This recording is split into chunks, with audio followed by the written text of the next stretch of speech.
Good afternoon, everyone. Welcome to the Prog Monster. Oh, better turn this down just a bit.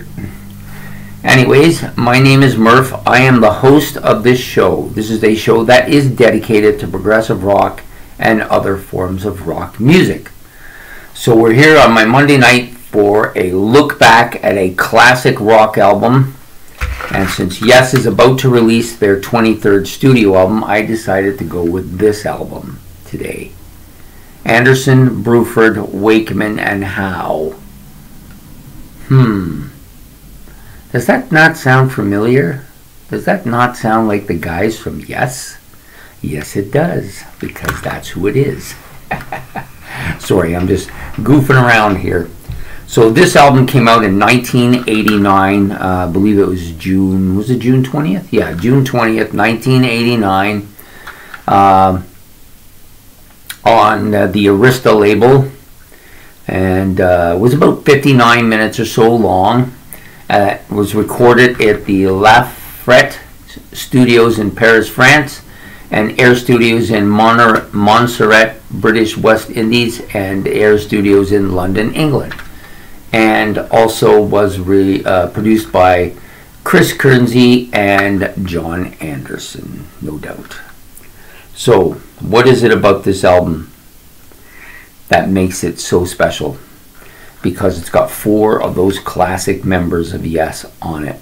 The only one missing, Chris Squire. He was with Yes, the Yes band that was named Yes.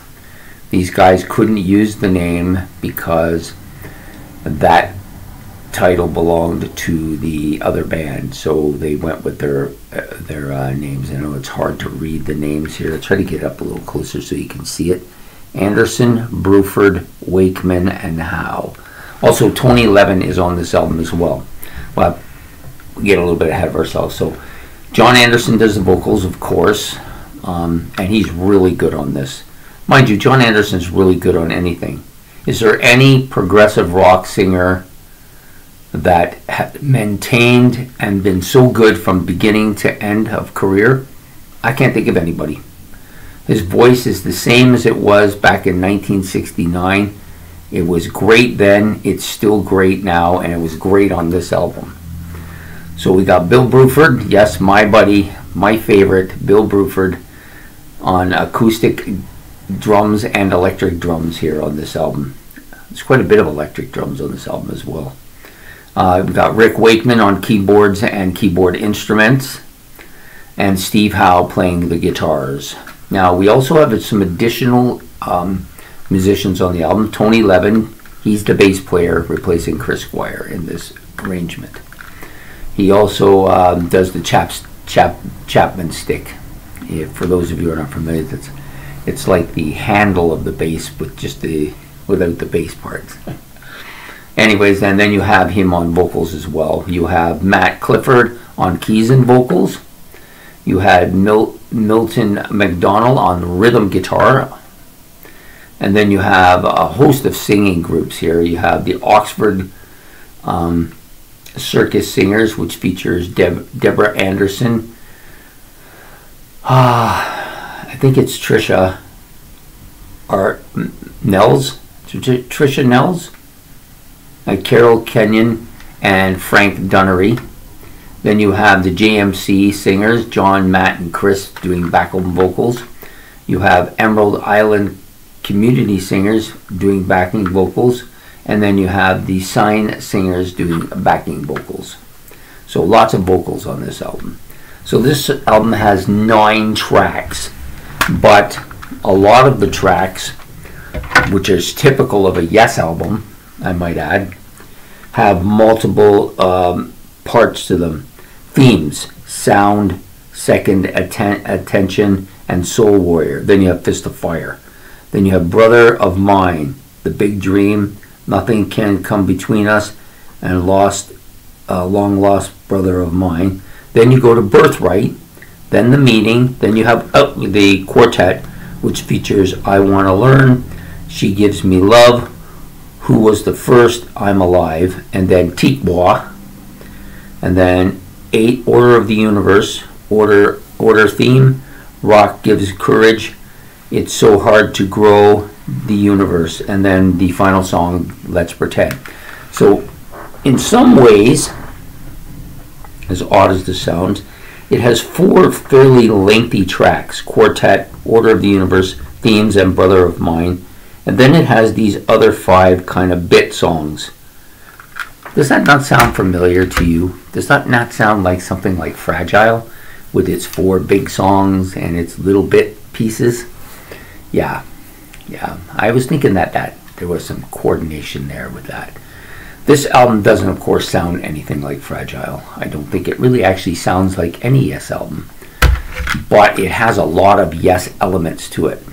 First of all, you have Jon Anderson's voice, which is really good on this album.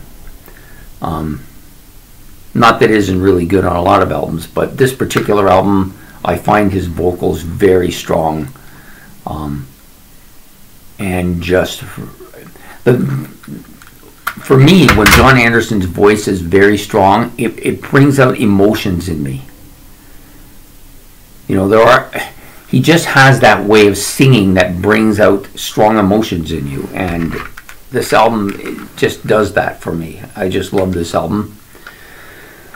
Then you got Rick Wakeman, who's all over this album as well. He has a ton of piano stuff going on here. He has a lot of keyboard, some really strong keyboard soloing, some great atmospheric keyboards on this album. He even has a harpsichord bit on one of the tracks. I believe it's the, where is it? Which one is it? It's the, yeah, it's the quartet. So on that quartet, which is the third long song, number 6 on the album, he does quite a bit of keyboards in this, really catchy stuff too. Harpsichord, sorry. Bill Bruford, lots of drumming on here, very strong drumming. You can tell the difference between the acoustic drum parts that he does and the electronic drum parts, which kind of give it that kind of 90-ish sound to it. Bill Bruford has long been one of my favorite drummers. The guy is just really, really a phenomenal drummer. And then, of course, Steve Howe, who's my favorite guitarist, one of my favorite musicians of all time. Lots of guitar soloing, lots of different guitar sounds, lots of that kind of atmospheric guitar that he likes to play. Really good acoustic stuff. Yeah, all 4 of the musicians from Yes are just fantastic here, and I have to say Tony Levin is up to the task of playing with these boys very well. I've always kind of liked him. He just fits in so well with wherever he happens to play, and I just think that he's just that good, right? So anyway, so for the tracks, the first track, Themes, I like this. I think it's a great opening track. It really brings me back to the Yes of the time period of the 70s. It brings me back there, even though it's much clearer. It sounds more modern than that stuff, but still just so good. Lots of great piano and guitar parts on this particular song, and I think Bruford's drumming is excellent on this track as well. Yeah, just a great track. Fist of Fire, another kind of strong, heavy keys on this heavy track. Anderson's voice is very dominant on this particular track. He's very upfront, loud. You can hear him clearly, articulating really well and singing at his range that very few, if anybody, can match. At least not naturally. Most of them can do it, but you can tell the difference between his range and their range. Their range it's got a falsetto sound to it. His doesn't have that. And he's gone on record as saying he doesn't falsetto, that's just his natural range. Amazing voice. Okay. Brother of Mine, this is a track, I'm not as crazy about this track as some of the others. I don't mind it. It's got some strong guitar soloing, some really pronounced bass on this as well. I like Anderson's voice on this song. I think his vocals are strong, but they are on most of the tracks here. it's just not one of my more favorite songs on the album. Then you get The Meeting, which I think is a good solid song. I love the piano on this. I love the kind of touch of loveliness that Jon Anderson's voice has towards the end of the song. Yeah, great tune. Like it. Quartet, another song I like. It's pretty, not one of my favorites, but I like it. It's kind of bouncy and light in nature. It's not a heavy song at all. Well, heavy in the sense that the guitar is a little bit heavy, but it's got that bouncy liveliness to it. And I love, this is the song with the harpsichord on it. I think the harpsichord really suits the song well. Great tune. Okay, then we get to my favorite track on the album. By far my favorite track. This is a 9, easy for me. It's one of my favorite tracks by this group of people. If it was a Yes song, it would be right up there too. It's got that kind of Caribbean sound to it.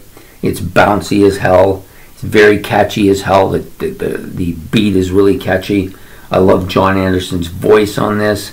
I think the bass and the guitar are very strong on this, and the keyboards are so atmospheric and so dominating on this particular track.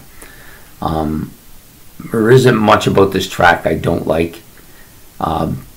Yeah, I've always been this has always been one of my favorite songs to sing in the shower too. I still love it. I still think a great deal of it. And then we get to the last two tracks, Out of Order. This may be one of the weaker, longer tracks on the album, but it's not bad. I like it a little bit better than the Brother of Mine, but maybe not as much as Themes or Quartet. I like those two a little bit more. Out of Order, some really good guitar opening here, catchy solo. Keyboards are strong, very good atmospheric keyboards as well. Like it's a good song. It's not a bad song. I don't dislike it. It's just not one of my favorite ones. And then we come to the final track on the album, which I really like. This one, for some reason, brings tears to me. I'm not really sure why. There's no emotional attachment to it anyway. I just love the sound of Jon Anderson's voice. Just gives me goosebumps on this song. There's a few songs that he has like that, and that's one of them. Another one like that comes from Big Generator of all albums. The song, oh, what's the name of that song? Oh, I can barely think of it. Yeah, damn, I hate when that happens, because I know I'm not going to get it now. Holy Lamb, that's it. Holy Lamb. Very, very similar for me. These two songs are very similar in their, well, they don't sound much alike, but they're very similar in that they both bring that same emotion out of me. It's just, and I don't think it's anything to do with anything sad or anything it reminds me of or anything. It's just the beautiful sound of his voice. He has an almost angelic voice on this. And I've long been a huge fan of this man. I think he is one of the great vocalists. And he constantly amazes me with how he can bring out the emotion in people. For that reason, just about anything he does, I will listen to. Even if it's some of the silly stuff he does on his solo albums, which is kind of almost cheesy to a point, but he just has that voice. He just can't deny it. It would be great. One of my subscribers have been back and forth bantering with me about Jon Anderson and why won't Steve Howe let him back in the band. And I just think there's just a great deal of animosity from Steve Howe here. Not really sure why there's so much animosity towards Jon Anderson. I know that Jon Anderson is a bit of a control guy. He likes to be in control. He thinks his way of doing things is the right way. He likes to put his thing in it. I know when he came back to Yes in on the 90124 album, he was told 90125 album. Sorry, 90124. This is the predecessor, right? No, when he came back to he was told by them, They know what they're doing. Just sing the songs, right? So, yes, he's got a bit of a control issue. I don't know if it's an issue for him. Certainly an issue for them, no doubt about it. I get that, and I can get why, you know, that kind of wears on you to the point where you just don't want to be around it. I get that. I get that. It's just unfortunate because he's such a beautiful singer. And he could bring so much more to the table with the current Yes lineup than. And then nothing against Jon Anderson. I like his voice quite a bit too. I'm an admirer of him. I think he really has a good range vocally, but I don't think he's Jon Anderson, and I don't think he ever will be. And Jon Anderson brings a lot more to the table too. I think he just has that vocals. Anyways, we're digressing here. I'm going into a fantasy world where Jon Anderson is now singing with Yes again. So I want to get out of that. So for today, this was the album we were doing. Anderson, Bruford, Wakeman and Howe. A fantastic album. I wish they'd done something else together, really. But they got caught up in that stupid reunion thing that really wasn't bad or anything, but it wasn't this. It would have been so nice to have Chris Squire here to join them for this. Maybe Chris could have joined this and they could have called this Yes 2 and that Yes 1. You know, I mean, it's not like other bands aren't doing it, like Gong and all the different stuff that they do, and you know, and it's not like that couldn't have happened. Even if it went under Anderson, Bruford, or Wakeman and Howe again, I would have been happy just to hear another album by them. Anyways, all done. That was a great album, a good review. I enjoy this album so much. If it was a Yes album, it'd be pretty far up there in my discography. If I was ranking them, it would definitely be up there. Anyways, as it is, it's still a fantastic album. I implore anybody who hasn't heard this or doesn't know what this is, you know, punch it in. You can get it online and listen to it. It's not hard to find. Great album. Enjoy yourself. Anyways, please like and subscribe. It's much appreciated. And we'll be back next Monday with another look back at another classic rock album. So take care and have a good night. Bye.